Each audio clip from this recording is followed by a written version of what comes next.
Bem-vindos novamente, continuamos a falar sobre CSS, Cascading Style Sheets, e já vimos basicamente o que é necessário para começarmos a utilizar então CSS. Vimos de que forma podemos usá-lo inline, de que forma podemos usá-lo numa mistura de código embebido simultaneamente também com o import para ir buscar a ficheiros externos, e vimos também agora, e está aqui patente, vimos no vídeo anterior, como utilizar então este elemento link para referenciar a existência de um ficheiro com instruções CSS, neste caso o style.css, e depois podermos canalizar todas as nossas preocupações relativamente à formatação para esse ficheiro CSS.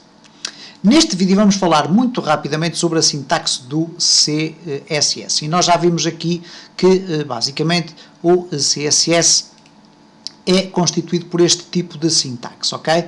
Tem o selector, depois abrir as chavetas e depois tem a propriedade e o seu valor. Ora, o que acontece aqui basicamente é o seguinte, portanto, nós, se formos ver aqui ao nosso ficheiro CSS, eu vou aqui começar a tentar limpar o que houver para limpar, vou limpar aqui um destes parágrafos que não é necessário.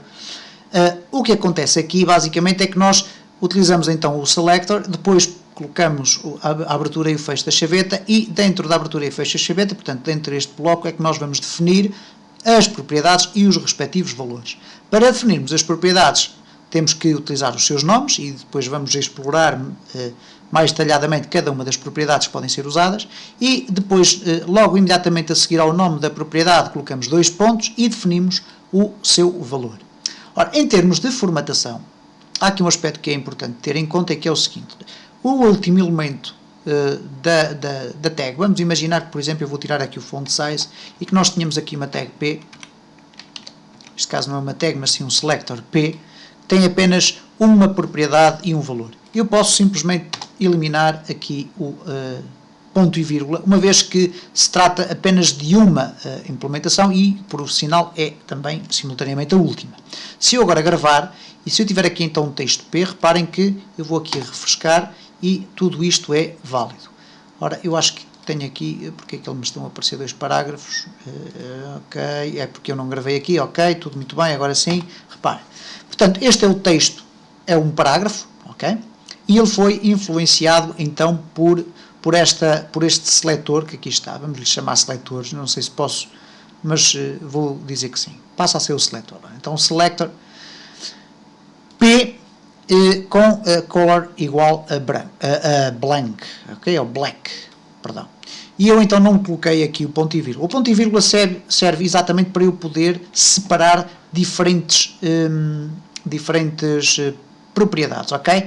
No caso de nós termos uma construção semelhante a esta, isto que eu aqui vou colocar não é válido. E reparem como o próprio Notepad++ automaticamente me altera as cores. Porquê? Eu tenho sempre que usar entre diferentes propriedades o ponto e vírgula. No caso da última propriedade de um bloco, eu já não sou obrigado a utilizar o ponto e vírgula, no entanto eu posso colocá-lo por uma razão qualquer, até por uma razão de coerência com a estrutura, pode ficar o ponto e vírgula, que não há problema de qualquer espécie. Muitas das vezes podemos encontrar, por exemplo, a sintaxe do CSS definida desta forma, ok? E portanto isto é perfeitamente válido, assim como eu poder adicionar aqui vários espaços.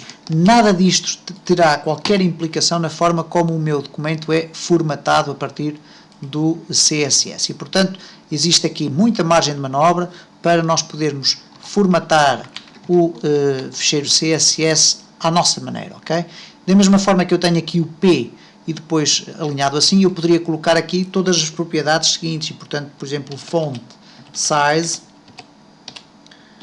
dois pontos, e agora definir aqui, por exemplo, 40px, por exemplo, ok? E tudo isto é válido. Eu posso ter todas as minhas propriedades, desde que elas sejam separadas por ponto e vírgula, posso tê-las todas seguidinhas umas às outras, ok? Portanto, a sintaxe do CSS é extremamente flexível em relação a esse aspecto. E, portanto, se nós formos aqui a executar, reparem, automaticamente o parágrafo foi alterado.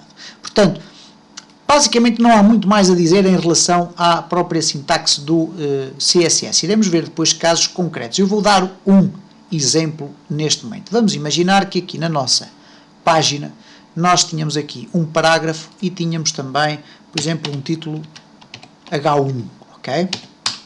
Ora, nós sabemos que o H1 o que vai fazer é genericamente isto, vai transformar o texto, vai formatá-lo em termos de tamanho, de acordo com aquilo que é as definições base do HTML. Ora, se eu quiser formatar o H1, reparem que eu vou tirar daqui o color e o font size daqui, para que o body, ou neste caso o selector body, apenas influencie o fundo da minha página. E vou colocar aqui blue, para ser diferente. Vamos aqui refrescar. Ok. O que acontece aqui, genericamente, é o seguinte. Eu tenho aqui o meu H1. Vou criar aqui, no meu ficheiro HTML, um H2 e um H3 também. Ok? Eu estou aqui a chamar, este texto é branco, mas vou colocar aqui título 1. E depois eu vou agora copiar, é mais fácil para acelerar o processo. Vou copiar isto tudo aqui e vou colocar aqui então estas duas tags, estes dois elementos, e vou substituir aqui para H2. Vou fechar aqui, ou melhor, aqui 3, aqui 2, ok, e vamos chamar aqui título 3, título 2, ok. Reparem o que é que acontece. Cá temos então o nosso título 1, título 2, título 3. Eu detesto esta cor de fundo, vamos aqui alterá-la, definir-a para yellow, ok, yellow.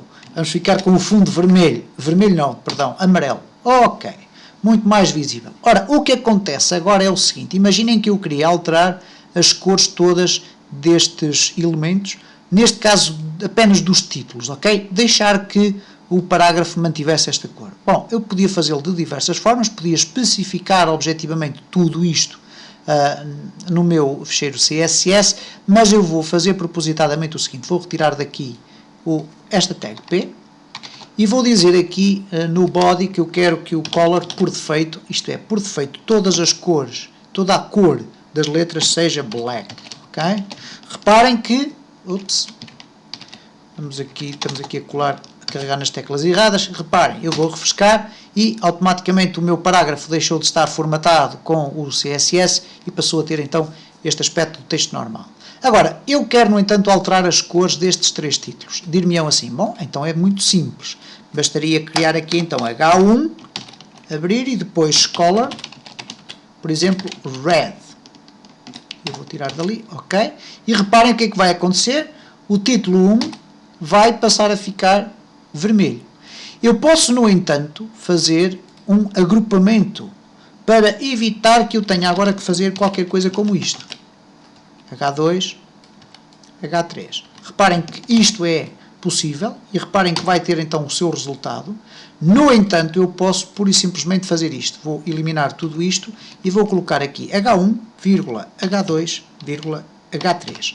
E seguido então da construção, ou neste caso da propriedade e do valor CSS. E reparem, exatamente o mesmo resultado.